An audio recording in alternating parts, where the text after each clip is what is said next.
اور میں اونٹ تلاش کر رہا ہوں۔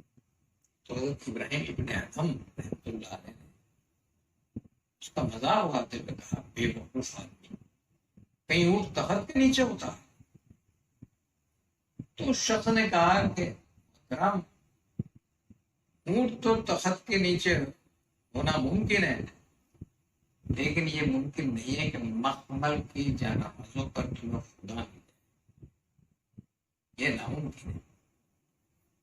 ایک دوسرا واقعہ آپ کی زندگی میں پیش آیا جس سے آپ کے روم ٹکڑے اور آپ کو یہ احساس ہوا کہ اللہ کی عبادت اور یہ اللہ کی طرح پھردری چٹائیوں پر کرنی چاہیے، جن پر جب ہم سجدہ کریں تو پیشانی تو کچھ تھوڑی بہت تو تکلیف ہو، آرام دہ جائے نمازوں پر عبادت کرنا شاید اس سے وہ مقام حاصل نہیں ہوتا جو پھردری چٹائیوں پھردر فرشوں پر نماز پڑھنے سے حاصل ہوتا۔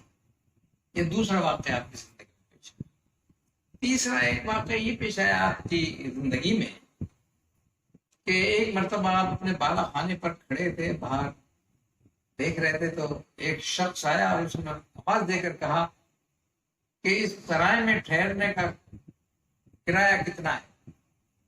حضرت ابراہیم ابے نادان آدمی، یہ سرائے نہیں ہے، یہ تو میرا محل ہے، تجھے کس نے گھسنے دیا ہے؟ میں بادشاہ ہوں اور یہ میرا محل ہے، یہ سرائے نہیں ہے، یہ مسافر خانہ نہیں ہے۔ تو اس شخص نے کہا حضرت ابراہیم سے کہ اچھا یہ بتائیے کہ آپ سے پہلے یہاں کون رہتا تھا؟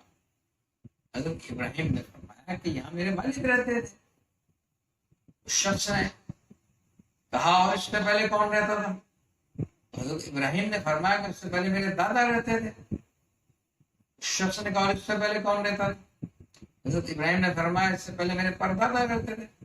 اس شخص نے کہا تو بس سرائے تو ہے، کبھی کوئی رہتا ہے کبھی کوئی رہتا ہے، اسی کو سرائے کہتے ہیں۔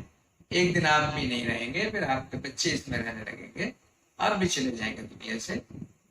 اس واقعے سے بھی آپ کے جسم تک توقع ہوئی اور آپ نے بادشاہت کو چھوڑ دینے کا فیصلہ کیا۔ آپ جنگلوں میں چلے گئے اور دنیا سے بے نیاز ہو گئے۔